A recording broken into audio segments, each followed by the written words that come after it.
cette série, du coup, on va parler du futur, peut-être sombre, qui nous attend.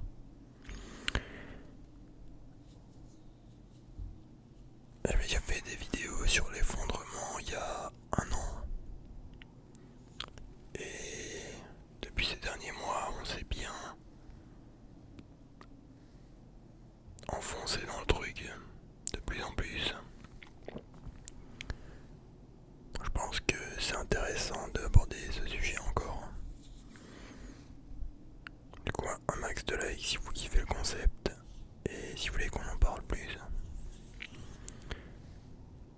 Donc voilà, vous voyez avec toutes les tensions qu'il y a dans le monde, la guerre en Ukraine, la reprise du Covid, les pénuries, les tensions diplomatiques, etc. On voit doucement qu'on s'enfonce de plus en plus, comme l'a dit Macron, vers la fin de l'abondance. La fin de l'abondance, ce qui signifie que dans toute notre jeunesse, on a vécu dans un monde très safe au final. Voilà, tu sors, tu vas au McDo, tu vas au Zara, tu veux aller en Inde en avion, tu vas en Inde, y a pas de problème, tu vois, tout va bien. Mais depuis 2 ans avec le Covid, et encore plus depuis ces derniers mois, la situation a bien empiré. Ce qui fait que ça commence à parler de blackout, coupure de courant, rationnement de l'énergie, etc. L'inflation qui augmente.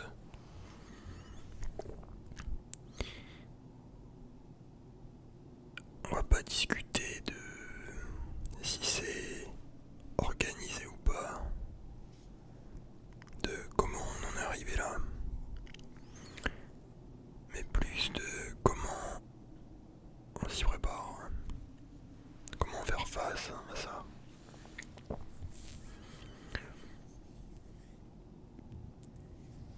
Bon, tu vois, pour l'instant, on te dit oui, l'hiver va être un peu rude, température maximum à 19 degrés dans les institutions publiques et même chez vous et tout. Voilà, ça commence à parler de...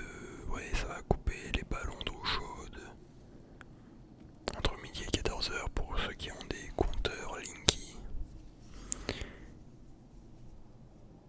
Et voilà, tu vois, on entre déjà dans le délire de rationnement, de coupure temporaire et tout. Ce qui signifie que dans quelques mois, probablement, ça va empirer. Enfin, il n'y a pas que ça, il y a plein d'autres facteurs qui font que, voilà.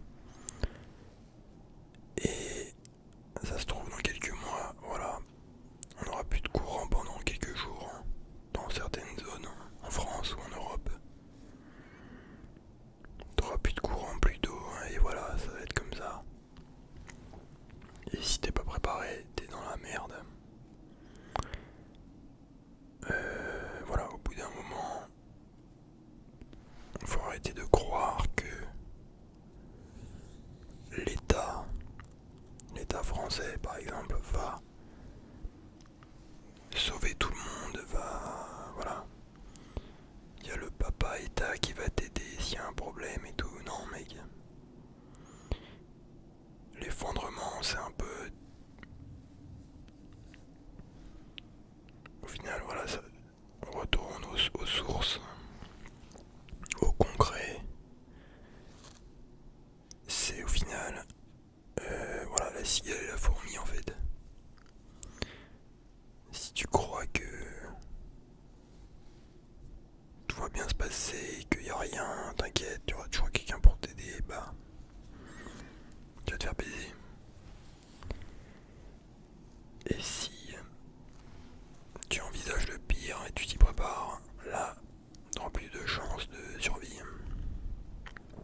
progressivement. Enfin, ça va arriver, ça arrive déjà en fait. Donc déjà, les bases du survivalisme. Alors je dis pas que je suis un pro du survivalisme, mais je connais quand même quelques trucs. Déjà, si vous êtes en ville, dans une grande ville, c'est un peu la merde. Parce qu'imaginons que dans une grande ville, il n'y a plus de courant pendant quelques jours, où il y a une pénurie, il n'y a plus de bouffe. Mon gars, ça va s'entretuer, mais t'imagines même pas. Gros bordel. Donc ce qui est bien déjà, c'est d'avoir une sorte de bunker ou de, enfin que t'aies un pied à la campagne, tu vois aussi, genre, tu vois, t'as tes grands-parents, t'as une maison secondaire éventuellement à la campagne, dans un coin un peu éloigné, et que si jamais ça part en couille, hein, t'ailles là-bas direct.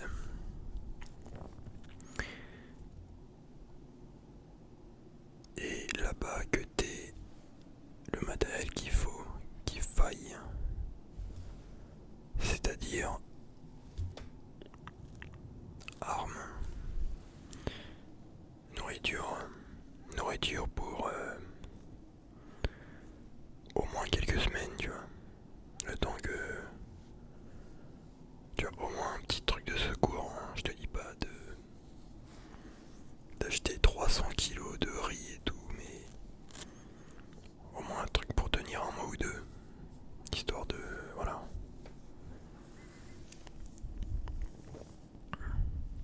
Donc nourriture, je dirais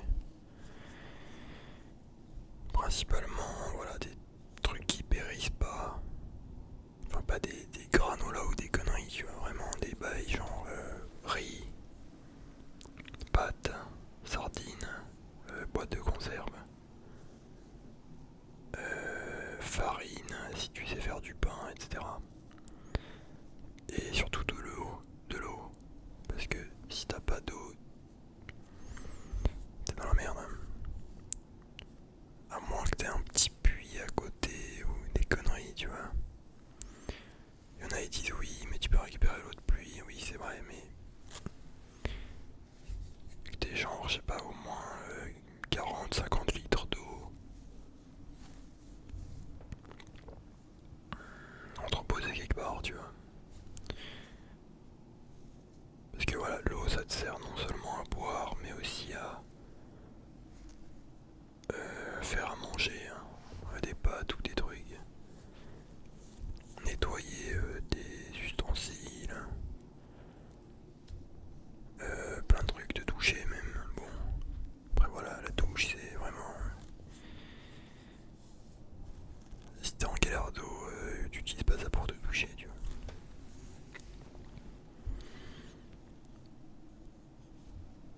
Et oui, donc des armes.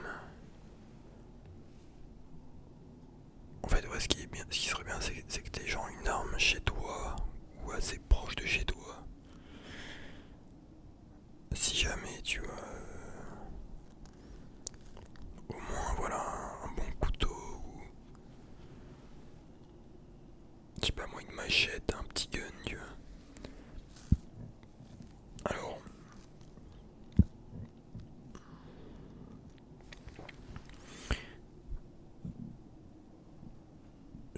je te dis pas forcément de... Oui, à l'idéal, ce serait que t'ailles en stand de tir. Bon, après, en France, je sais pas combien de temps il faut pour avoir une arme. 4-5 mois, peut-être, un truc comme ça. Sinon, tu peux acheter des armes à poudre noire. C'est en vente libre en France. La poudre noire également. T'as pas besoin de rien du tout, tu peux acheter ça comme ça. Bon, c'est chiant à recharger, mais t'as déjà un petit bail, tu vois. Voilà, ou alors des petites conneries, genre de self-défense, tu vois, genre des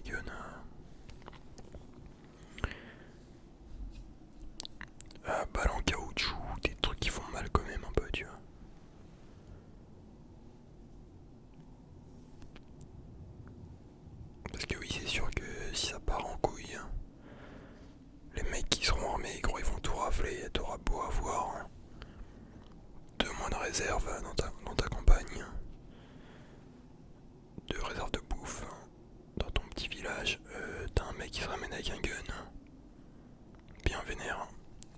Il te prend tout, mec, et il t'encule ta mère, tu vois. Après, ouais, tu vois que dans ta base, dans ta campagne, tu mets genre des genre 2-3 jerrycans au moins d'essence pour ta voiture, pour te déplacer si jamais. L'idéal aussi, ça serait ouais, que tu aies un générateur. Tu peux en trouver à 200 €, 300 € pour voilà, faire fonctionner des bails, genre charger ton portable ou des conneries. Bon, après, il y a aussi des sortes de panneaux solaires portatifs. Tu peux brancher ton téléphone dessus et tout. Des petits trucs, mais c'est toujours utile. C'est vrai que le problème du générateur, c'est que ça fait du bruit. Ça fait peut-être autant de bruit qu'une tondeuse à gazon. Du coup, si jamais tes voisins ils captent que toi t'as du courant, t'as un générateur, ils peuvent venir t'enculer. C'est pas hyper discret, tu vois. Et bien sûr, des bails de premiers soins, tu vois, des sparadraps, alcool désinfectant.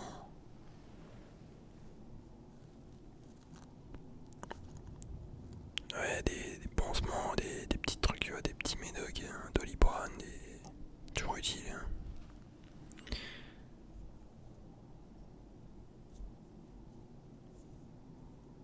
Enfin, en fait, c'est vraiment un délire.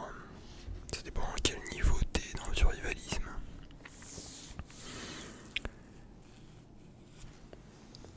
Mais si tu vas un peu plus loin, tu peux te dire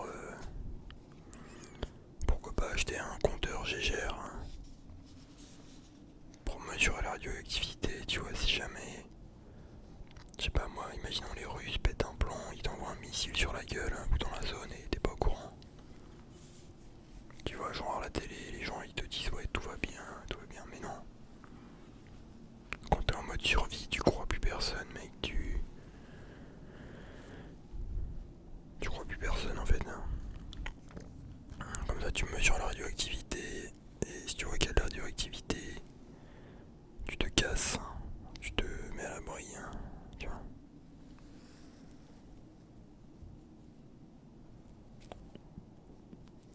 Toujours utile aussi, ouais, t'achètes un petit guide de survie ou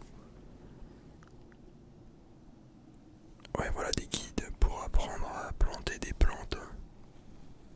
T'achètes quelques sacs de graines et t'apprends à planter ta merde, tu vois, des petits potagers au calme. Si tu peux avoir des poules aussi, c'est carré, mais bon, c'est vrai que c'est du taf. Mais voilà, plus important déjà, c'est bouffe, armes et un endroit pour t'abriter. Et pas la ville t'oublie. Un petit village, ok. Mais la ville, enfin, encore les petites villes de province, limite, ouais, bon. T'as une petite maison, ok, dans un pavillon, ok. Mais rester à Paris, Lyon, ou je sais pas où, mec, casse-toi vite, tu vois. Enfin, quand tu sens que ça part vraiment en couille, tu te casses.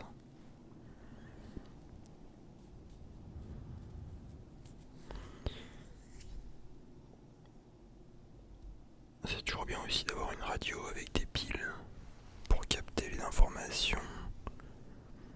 S'il n'y a plus de courant, il n'y a plus rien, tu vois. Un bail bien aussi, c'est la radio CB. Radio CB, en fait, c'est une radio que les camionneurs, ils avaient beaucoup à l'époque. Et t'as un truc pour parler, genre, t'as un micro, tu peux. À la base, c'est pour l'armée ce truc, tu vois, mais tu peux capter des fréquences qui sont bien loin, à des centaines de kilomètres, hein, voire même des milliers, je crois. Et voilà, si jamais t'as besoin d'aide, faut que t'appelles à l'aide, bah bam, hop, tu peux parler avec ce bail. Bon, c'est vrai que ça coûte assez cher quand même ce bail, hein, mais je peux prendre des talkie-walkie sinon, des trucs qui font genre à 1 ou 2 kilomètres de distance. Après voilà, tu vois, c'est beaucoup d'investissement, ça coûte cher, mais en plus avec l'inflation, c'est un délire. Bon, c'est pour ça que l'idéal, ça aurait été de se préparer depuis longtemps. Mais bon, là, je vois, il y a des gens qui se réveillent petit à petit. Ouais, bon, forcément, ils attendent le dernier moment, tu vois. Mais voilà, bien sûr, je vous dis pas que dans 2 mois, c'est l'apocalypse. Enfin, quoique, on sait jamais. Mais tu sens les tensions dans le monde, le mood général. Tu vois, ça parle de blackout, pénurie, hein, ça prépare les gens et tout. Tu sais que voilà, tu vois,